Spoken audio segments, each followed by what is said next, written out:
கர்த்தருடைய நாமத்துக்கு மகிமை உண்டாவதாக. இயேசு கிறிஸ்துவின் நாமத்தில் உங்களை எல்லோரும் நான் வாழ்த்துகிறேன்.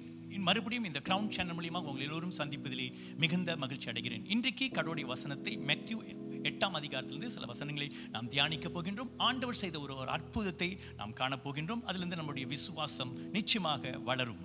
நாம் பார்த்தீர்கள் என்று சொன்னால், நம்ம மேத்யூ 5ஆம் அதிகாரம் 6ஆம் வசனம் 5, 6, 7 நாம் பார்க்கிறோம். ஆண்டவராகிய இயேசு கிறிஸ்து ஒரு மலை பிரசங்கத்தை அங்கு செய்கின்றார். அதன் பிறகு நாம் பார்க்கின்றோம், அங்கு இருக்கின்றவர்களுக்கு வாழ்க்கையின் ஒழுக்கத்தை குறித்து, வாழ்க்கையின் கொள்கையை குறித்து அங்கு பேசி, அது ஒரு மலை பிரசங்கம் என்று சொல்லப்படுகிறது. அது மட்டுமல்ல, நாம் பார்க்கின்றோம், அது ஒரு சரித்திர பிரசங்கம் என்று சொல்வார்கள். நாள் வரைக்கும் அந்த பிரசங்கத்தை ஆட்கள் கேட்டுக்கொண்டு அது ஒரு பெரிய ஒரு ஆசீர்வாதமாக இருக்கு. அதன் பிறகு நாம் பார்க்கிறோம், இந்த பிரசங்கெல்லாம் முடித்து ஆண்டவர் 8ஆம் அதிகாரம் 9ஆம் அதிகாரம் 10ஆம் அதிகாரத்திலே ஆண்டவராக இயேசு கிறிஸ்து நாம் பார்க்கணும் ஒரு 10 விதமான அற்புதங்களை அங்கு செய்திருக்கின்றார். நம்மளுடைய அதை எழுதின மேத்யூ ரொம்ப திட்டவட்டமாக அதை குறிப்பாக அங்கு எழுதியிருக்கிறதை நாம் பார்க்கின்றோம். முதலாவது நாம் பார்க்கிறோம் 8ஆம் அதிகாரத்திலே 5ஆம் வசனத்திலே ஆண்டவராக இயேசு கிறிஸ்து சொன்ன ஒரு காரியம் என்ன என்று சொன்னால், இயேசு கப்பர்நகூமில் பிரவேசித்த போது 100க்கு அதிபதி ஒருவன் அவரிடத்தில் வந்தான். இங்க நாம் பார்க்கின்றோம், ஆண்டவராக இயேசு கிறிஸ்து தன்னுடைய ஊழியத்தை நாம் பார்க்கின்றோம். கப்பர்நகூம் கலிலி என்ற இடத்திலே செய்து கொண்டிருக்கின்றார். கப்பர்நகூம் இடத்தில் அங்கே தங்கி நாம் பார்க்கின்றோம். இந்த கப்பர்நகூம் என்ற அந்த ஊர் நாம் பார்க்கின்றோம்.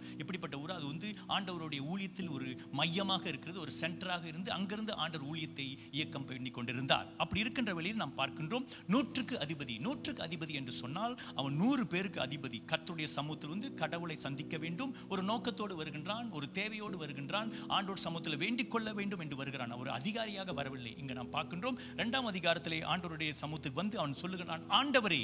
எப்படி அவன் ஆண்டவராக இயேசு கிறிஸ்து ஆண்டவர் என்று அவன் அறிந்தான் தெரியல. அவன் வாயிலே அவனை ஆண்டவர் என்று சொல்லி, என் வேலைக்காரன் வீட்டிலே திமிர்வாதமாய் கிடந்து கொடிய வேதனைப்பட்டிருக்கிறான் என்று அவரை வேண்டிக் கொண்டான். இங்க நான் பார்க்கிறோம், அந்த 100க்கு அதிபதி நான் சொன்னது போல ஒரு ராணுவ வீரன். அது மட்டுமல்ல, கடவுளுடைய சமூகத்திலே அதிகாரத்தோடு அங்கு வராமல் கடவுள் சமூகத்திலே தாழ்த்து வருகிறதை நாம் பார்க்கின்றோம். பொதுவாக நீங்கள் பார்த்தீங்கன்னு சொன்னால், இங்கு ஆண்டவராகிய இயேசு கிறிஸ்து அங்கு இருக்கின்றார். அதே போல் நாம் பார்க்கிறோம் 100க்கு அதிபதி அந்த இடத்தில் வந்து கர்த்தருடைய சமூகத்தில் இருக்கிறதை நாம் பார்க்கின்றோம். 2 விதமான நபர்கள் அங்கு இருக்கிறதை நாம் பார்க்கின்றோம். எப்படி என்று சொன்னால், முதலாவது நாம் பார்க்கின்றோம், அங்கு ஒரு வீரன் அங்கு காணப்படுகிறான். ஒரு வீரனாக அங்கு வந்து நிற்கின்ற வழியிலும் அங்கு சமாதான பிரபு ஆண்டவராகிய இயேசு கிறிஸ்து சமாதானத்தை கொடுக்கவும் சமாதானத்தை செய்யவும் அங்கு காணப்படுகிறதை நாம் பார்க்கின்றோம். அடுத்து நாம் பார்க்கின்றோம், ஆண்டவராக இயேசு கிறிஸ்து அங்கு ஒரு யூதராக அங்கு வந்து நிற்கிறதை நாம் பார்க்கின்றோம். யூத கோத்திரத்திலிருந்து வந்தவர் நாம் பார்க்கிறோம். அதே வேளை நாம் பார்க்கிறோம், இந்த 100க்கு அதிபதி நாம் பார்க்கின்றோம் ஒரு புறஜாதி, கர்த்தரால் அங்கு கர்த்தருடைய பிள்ளைகளால் வெறுக்கப்பட்டவனாய், ஆனாலும் கடவுள் சமூகத்தில் ஒரு நோக்கத்தோடு வந்து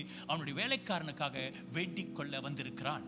அப்படி இருக்கின்ற இன்னொரு காரியம் நாம் பார்க்கின்றோம், ஆண்டவராகிய இயேசு கிறிஸ்து அவன் அங்கே சந்திக்கின்ற வேளையிலே அவனுக்குள் ஒரு நல்ல ஒரு விசுவாசம் இருக்கிறது. எப்படியாச்சும் கடவுள் சமூகத்தில் வந்து இந்த அற்புதத்தை என்னுடைய வேலைக்காரனுக்காக நான் பெற்றுக்கொண்டு போக வேண்டும், எப்படியாச்சும் கையோடு இயேசுவை கொண்டு போக வேண்டும் தீர்மானித்து அங்கு வந்திருக்கின்றான். ஒன்று நாம் அறிந்து கொள்ள வேண்டும், ஆண்டவர் அதற்கு என்ன சொல்கிறார் என்று சொன்னால், அதற்கு இயேசு, நான் வந்து அவனை சொஸ்தமாக்குவேன் என்றார். நான் வந்து உன் வீட்டுக்கு வந்து உன்னுடைய வேலைக்காரனை சொஸ்தமாக்குவேன் என்றார். அவனுக்கு ஒரு பெரிய ஒரு ஆச்சரியமாக இருக்கும். ஏன் என்று சொன்னால், அவன் சொல்கிறான் 100க்கு அதிபதி பிரதியுத்தரமாக, ஆண்டவரே, நீ என் வீட்டுக்கு பிரவேசிக்க நான் பாத்திரன் அல்ல.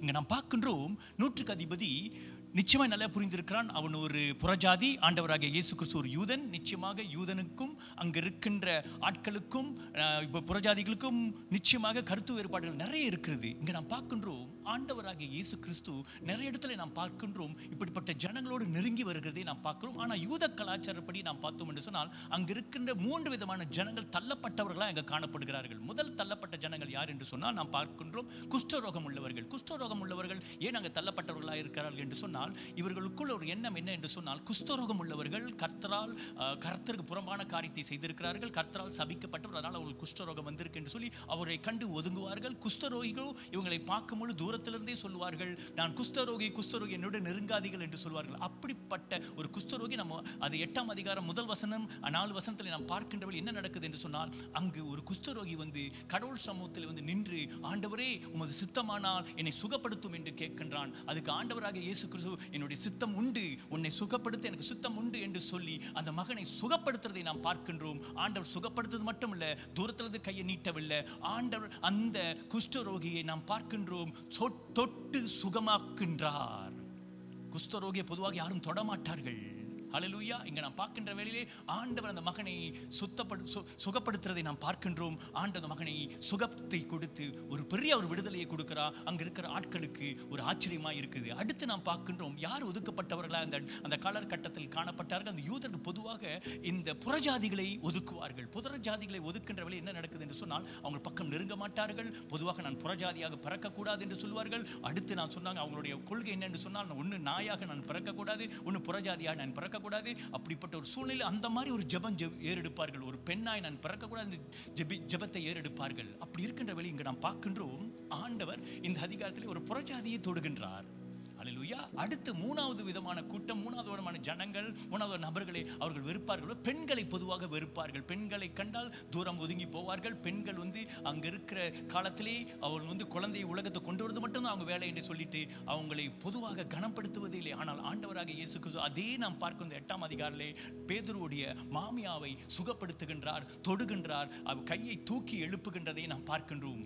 ஆண்டவர் 3 விதமான ஜனங்களை தொடுகிறதை நாம் பார்க்கின்றோம். அதே போல்தான் நாம் ஒருவேளை இருக்கலாம், ஒருவேளை நாம் சொல்லிக் கொண்டிருக்கலாம், நான் பாத்திரன் இல்லை, நான் இந்த காரியத்துக்கு தகுதி இல்லாதவன் என்று நீங்க நினைத்துக் கொண்டிருக்கலாம். ஆண்டவராக இயேசு கிறிஸ்து சொன்ன முக்கியமான ஒரு காரியம் என்று சொன்னால், ஆண்டவர் இங்க இருக்கிற எல்லாரையும், தகுதி இல்லாத நம்மளை எல்லோரையும் ஆண்டவர் தகுதி உள்ளவர்களாய் மாற்றி கடவுள் சமூகத்தில் அவருடைய பிள்ளைகளாக வைத்திருக்கிறார். இங்கு நாம் பார்க்கின்றோம், கர்த்தருடைய சமூகத்திலே இந்த நூற்றுக்கு அதிபதி கர்த்தருடைய சமூகத்தில் வேண்டிக் கொண்டிருக்கிற வழியிலே அவன் சொல்லுகின்ற ஒரு காரியம் என்று சொன்னால், ஆண்டவரே நான் பாத்திரன் இல்லை என்று சொல்லுகிறான். ஆனால் ஆண்டவர் சொல்கிறார், உன் வீட்டுக்கு வருவேன் என்று சொல்கிறான். ஆனால் அதன் பிறகு அவன் சொல்கின்ற காரியத்தை நாம் பார்க்க போகின்றோம். ஒரு வார்த்தை மாத்திரம் சொல்லும், அப்பொழுது என் வேலைக்காரன் சொஸ்தமாவான் என்று சொல்லுகிறார். இங்கு நாம் பார்க்கின்றோம், அவனோட விசுவாசம் எப்படிப்பட்ட ஒரு விசுவாசமா இருக்கிறது. ஆண்டவரே, என் வீட்டுக்கு நீ வர தேவையில்லை ஆண்டவரே, ஒன்று நீ சொல்ல வேண்டியதெல்லாம் ஆண்டவரே, ஒரு வார்த்தை நீ சொல்ல வேண்டும் ஆண்டவரே. அந்த ஒரு வார்த்தையானது ஆண்டவர் நிச்சயமாக ஆண்டவரே, என் வேலைக்காரன் எந்த சூழ்நிலை இருந்தாலும் அவன் நிச்சயமாய் சுகத்தை பெற்றுக்கொள்வான். அந்த நம்பிக்கையிலே அவன் சொல்லுகின்றதை நாம் பார்க்கின்றோம். இப்போ நான் பார்க்கின்றோம், இந்த நூற்றுக்கு அதிபதி நாம் பார்க்கிறோம், வீட்டுக்கு வர வேண்டாம் என்று சொல்லுகிறான். ஆண்டவரிடத்தில் சொல்லுகிறான், ஆண்டவர் ஒரு வார்த்தை, இன்றைக்கு ஆண்டவருடைய ஒரு வார்த்தை உங்கள் வாழ்க்கை மாற்றும். நீ வேதத்தை படிக்கும் பொழுது அந்த ஒரு வார்த்தை கர்த்தருடைய ஜனங்களை தொடும். இங்கிருந்து பிரசங்கம் பண்ற ஒரு வார்த்தையா இருக்கலாம், இங்க 100 பேர் உட்கார்ந்திருக்கலாம், ஒரு மனிதனை தொடுகின்ற வார்த்தையா இருக்கும். இன்றைக்கு நாம் இங்கு ஜெபித்துக் கொண்டிருக்கிற வேளையிலே நாம் எங்கிருந்தாலும் அந்த வல்லமை பெற்றுக்கொள்கிற பிள்ளைகளா இப்ப நாம் காணப்படுகின்றோம். அப்படி இருக்கின்ற வேளையிலே நாம் பார்க்கின்றோம், இந்த மனுஷன் அந்த வார்த்தையை சொல்லும்போது ஆண்டவராகிய இயேசு கிறிஸ்து நாம் பார்க்கிறோம் 10ஆம் வசனத்திலே, இயேசு இதை கேட்டு ஆச்சரியப்பட்டார். ஆண்டவர் ஆச்சரியப்படுகிறார். இதுக்கு கொஞ்சம் நான் யோசிச்சு பார்க்கும்போது, ஏன் ஆண்டவர் ஆச்சரியப்பட வேண்டும்? ஆண்டவர் இது சாதாரணமா நாம் பார்க்கும்போது, இன்றைக்கு நம்ம சூழ்நிலையில கூட பார்த்தா கூட நம்ம தெரியும், நம்ம ஊழியக்காரன் எடுத்து சொல்லுவாங்க, நீங்க வீட்டுக்கு போங்க, உங்களுக்காக நான் ஜெபிக்கிறேன் என்று சொல்வார்கள். அதெல்லாம் நம்ம எல்லாரும் கேட்டிருக்கிறோம். அந்த காலத்தில் நாம் பார்க்கின்றோம், அந்த நேரத்திலும் எப்படிப்பட்ட ஒரு ஜெபம் ஏறெடுக்கப்படவே இல்லை. ஆண்டவருடைய ஊழியத்திலும் நாம் பார்க்கின்றோம், அங்க இருக்கின்ற ஜனங்களுக்கு நீ வீட்டுக்கு போ, நான் ஜெபிக்கிறேன் என்று சொன்னதும் இல்லை. அங்க இருக்கின்ற ஊழியர் மாதிரி பேசியிருக்கவும் மாட்டார்கள். ஆனால் இவளுக்குள்ள ஒரு விசுவாசம், கர்த்தருடைய சமூகத்திலே நிச்சயமா நான் இன்றைக்கு வந்திருக்கின்றேன், கர்த்தரை நான் பார்த்து விட்டேன், ஆண்டவரை நான் பார்த்து விட்டேன், அவர் ஏறெடுக்கின்ற இந்த ஜெபம் என் வீட்டில் இருக்கிற வேலைக்காரன் சுகமடைவான் என்று அந்த நம்பிக்கையிலே அவன் அங்கு காணப்படுகிறான். அதனால் ஆண்டவருடைய பிள்ளைகளாக இருக்கிற நாம் கர்த்தர் சில வாட்டி நம்மளுடைய விசுவாசத்தை கண்டு ஆச்சரியப்பட வேண்டுமாம். இன்னொரு இடத்துல நாம் பார்க்கிறோம், எப்படி ஆண்டவர் ஆச்சரியப்படுகிறார். ஒரு தாயினுடைய விசுவாசம் நாம் பார்க்கிறோம். பெரும்பாடு ஒரு ஸ்திரீ 12 வருஷமாக அந்த மகள் போய் கொண்டிருக்கிற அந்த போராட்டத்தை நம்ம எல்லோரும் அறிந்திருக்கின்றோம். 12 வருஷமாக பெரும்பாடு உள்ள ஹிஸ்டரி. அந்த மகளுக்கு ஒரு பெயர் கொடுக்கப்பட்டிருக்கு. இந்த மகள் நாம் பார்க்கிறோம், கடவுள் சமூகத்தில் ஒரு பெரிய கூட்டமாக இருக்கிறது. அந்த இடத்துக்கு அவங்க நுழைய முடியவில்லை, இயேசுவை தொட முடியல. ஆனால் அவங்களுக்குள்ள ஒரு விசுவாசம் எப்படி காணப்பட்டு சொன்னா, இந்த மாதிரி ஒரு அற்புதம் அவங்களுக்கு பார்த்திருக்க மாட்டார்கள். இயேசுவின் அங்கியை தொட்டால் நான் சுகமடைவேன் என்று கேள்விப்பட்டிருக்க மாட்டார்கள். அந்த மாதிரி ஒரு அற்புதம் வரைக்கும் நடக்கவே இல்லை. ஆனால் என்ன நடக்குது சொன்னா, அவளுக்குள் ஒரு விசுவாசம், இயேசு என்னால் தொட முடியாட்டியும் பரவாயில்ல, அவருடைய ஓரத்தை, அங்கியின் ஓரத்தை மட்டும் நான் தொட்டால் போதும், நான் சுகமடைவேன் என்று நாம் பார்க்கின்றோம். அந்த விசுவாசத்துக்குள் அந்த மகள் உள்ள நுழைந்ததை நாம் பார்க்கின்றோம். இயேசுவின் அங்கியை தொட்டதை நாம் பார்க்கிறோம், அதை படித்திருக்கின்றோம். ஆண்டவருடைய சரீரத்திலிருந்து ஒரு வல்லமை புறப்பட்டதை ஆண்டவர் உணர்ந்தார். இங்கே என்னை தொட்டவன் எவன் என்று கேட்டார். ஆண்டவருடைய சமூகத்திலே அந்த மகள் முன்னுக்கு ஒப்பு கொடுத்து நான் தான் தொட்டின் பயத்தில் சொல்லுகின்றார். ஆண்டவர் சொல்றார், நீ உன்னுடைய விசுவாசம் உன்னை ரட்சித்தது. இன்றைக்கு கடவுள் சமூகம் விசுவாசமாக இருந்தால் நம்ம எவ்வளோ காரியத்தில் நம்ம காப்பாற்றப்படுவோம், நாம் ரட்சிக்கப்படுவோம். அதே போல் நம்ம அது கடவுளுடைய சமூகத்தில் விசுவாசமாக இங்கே வந்தோம், கடவுளை ஆகிய இயேசுவை ஏற்றுக்கொண்டோம், ஒரு கடவுளுடைய பிள்ளையாய் அந்த ரட்சிப்பின் அனுபவத்தை விசுவாசத்தில் ஏற்றுக்கொண்டு அமர்ந்து கொண்டு இருக்கின்றோம். அடுத்து நாம் பார்க்கின்றோம், இப்படிப்பட்ட ஒரு விசுவாசத்தை கண்டு ஆண்டவர் ஆச்சரியம் அடைகிறார் என்று நாம் பார்க்கிறோம். ஆண்டவர் வேதத்திலே நாம் பார்க்கிறோம், 2 இடத்துல அவர் ஆச்சரியப்பட்டதாக நாம் படித்திருக்கின்றோம். 2 இடத்துல அவர் ஆச்சரியப்பட்டிருக்கிறாராம். நாம் பார்க்கிறோம், பேதுரு தண்ணீரில் நடக்கும் பொழுதுங்க அவர் ஆச்சரியப்படல. பேதுரு தண்ணீரில் நடக்கும் போது எல்லாம் ஒரு பெரிய அற்புதம் காட்டிலும் பெரிய ஒரு அற்புதம் என்று சொல்லுவோம். நிறைய அற்புதங்களை அங்கே பார்த்திருக்கிறார்கள். நாம் பார்க்கிறோம், ஊமை பேசுகின்றதை நாம் பார்க்கிறோம், காது கேட்காதவர்களுக்கு காது கேட்டதை நாம் பார்த்திருக்கிறோம். எல்லா அற்புதம் மேல் அற்புதம் நடந்து கொண்டிருக்கு. இது வரைக்கும் ஆண்டவர் அவங்களுடைய விசுவாசத்தை கண்டோ இல்லை ஆண்டவர் செய்த காரியத்தை கொண்டு அவர் ஆச்சரியப்படவே இல்லை. இங்கு இன்னொரு இடத்துல நாம் பார்க்கிறோம், 2 இடத்துல. ஒன்று நாம் பார்க்கின்றோம், அவ்விசுவாசமாய் இருக்கின்ற இந்த 100க்கு அதிபதி அவ்விசுவாசி என்று நாம் அழைக்கின்றோம். அவருடைய விசுவாசத்தை கண்டு நாம் பார்க்கின்றோம் ஆண்டவராக இயேசு ஆச்சரியப்பட்டார். அடுத்து நாம் பார்க்கின்றோம், அங்கு இருக்கின்ற ஜனங்கள் மத்தேயு 6ஆம் அதிகாரம் 6ஆம் வசனத்தை நாம் படிக்கின்றோம். ஆண்டவர் அவர்களுடைய அவ்விசுவாசத்தை நாம் பார்க்கிறோம். அவ்விசுவாசின் விசுவாசத்தை கண்டு நாங்கள் பார்க்கிறோம் ஆண்டவர் இங்க ஆச்சரியப்பட. இங்க நாம் பார்க்கிறோம், விசுவாசிகளின் அவ்விசுவாசத்தை கண்டு ஆண்டவர் ஆச்சரியப்பட்டார். அங்க இருக்கிற ஜனங்கள் 5 விதமான நியாயப்பிரமாணத்தையும் படித்தவர்கள், வேதத்தை தெரிந்தவர்கள், அங்க இருக்கின்ற ஊழியர்கள் எல்லாருமே என்ன செய்யறாங்களா, கொஞ்ச நேரம் கடவுள் சமூகத்தில் இருந்து பின்வாங்கி போனதை நாம் பார்க்கின்றோம்.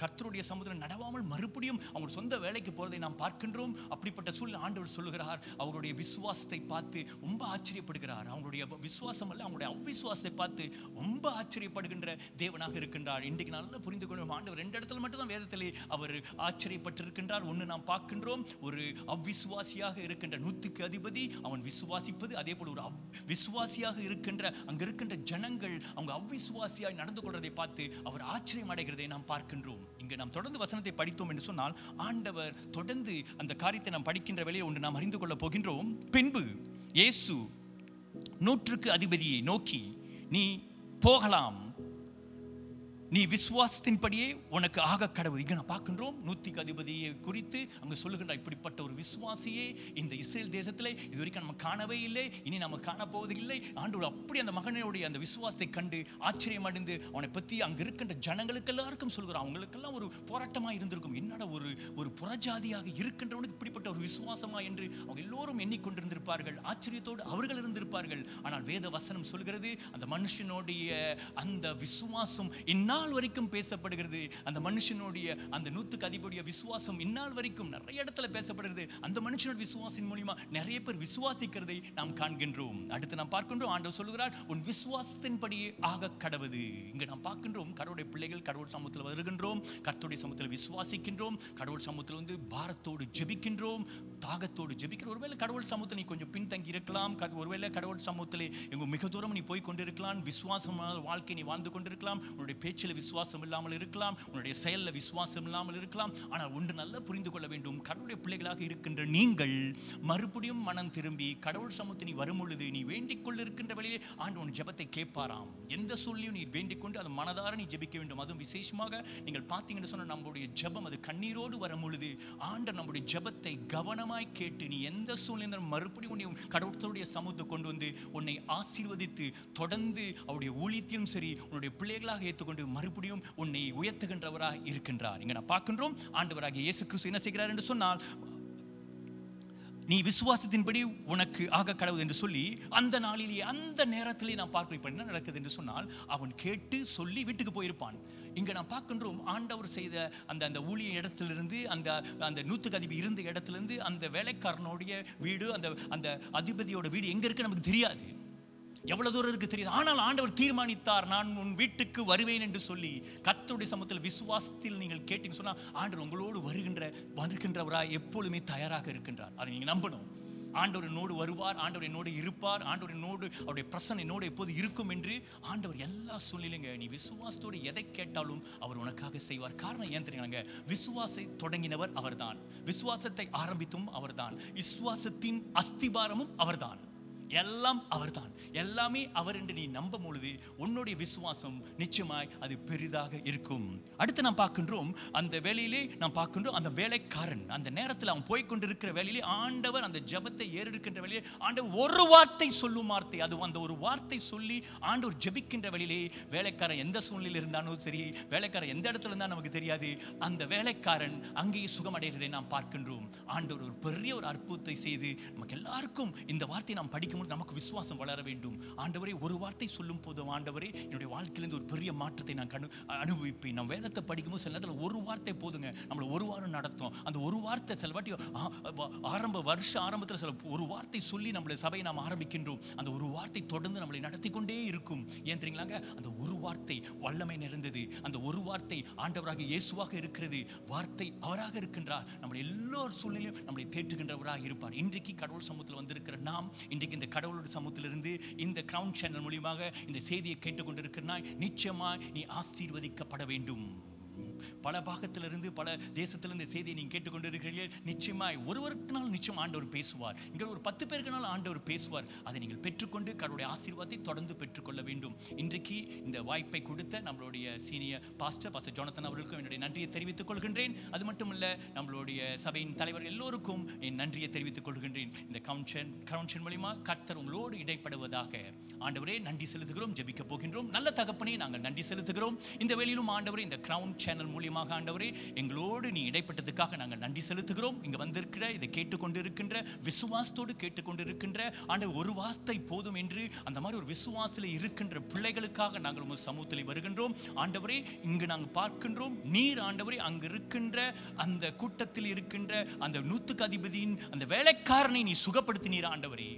காரணம் ஆண்டவரே, அந்த வேலைக்காரனுடைய விசுவாசம் இல்லை ஆண்டவரே. நாம் பார்க்கின்றோம் ஆண்டவரே, அந்த 100 அதிபதியினுடைய விசுவாசம் ஆண்டவரே. அதே போல் ஆண்டவரே, நாங்கள் ஆண்டவரே விசுவாசி நிறைய காரியத்துக்காக நாங்கள் ஜெபிக்கலாம் ஆண்டவரே. எங்களுடைய ஊழியர்களுக்காக ஜெபிக்கலாம், எங்களுடைய தாய் தகப்பனுகளுக்காக ஜெபிக்கலாம், எங்களுடைய உற்றார் உறவினருக்காக நாங்கள் ஜெபிக்கலாம், அதே போல் வேண்டிய சபை மக்களுக்காக நாங்கள் ஜெபிக்கலாம். நாங்கள் ஜெபிக்க வேண்டியதெல்லாம் விசுவாசத்தோடு நிறைந்து ஆண்டவரே நாங்கள் ஜெபிக்க வேண்டும் ஆண்டவரே. முற்றிலும் ஆண்டவரே, இந்த கிரவுன் சேனல் மூலியமாக எங்களோடு இடைப்பட்டதுக்காக நன்றி செலுத்துகிறோம். இந்த நாளுக்காக நன்றி. தொடர்ந்து எங்கள் மத்தியில் இடைப்பட்டதுக்காக நாங்கள் உம்மை ஆசீர்வதிக்கிறோம். இயேசுவின் இனிய நாமத்தில் ஜெபத்தை எடுக்கின்றோம்.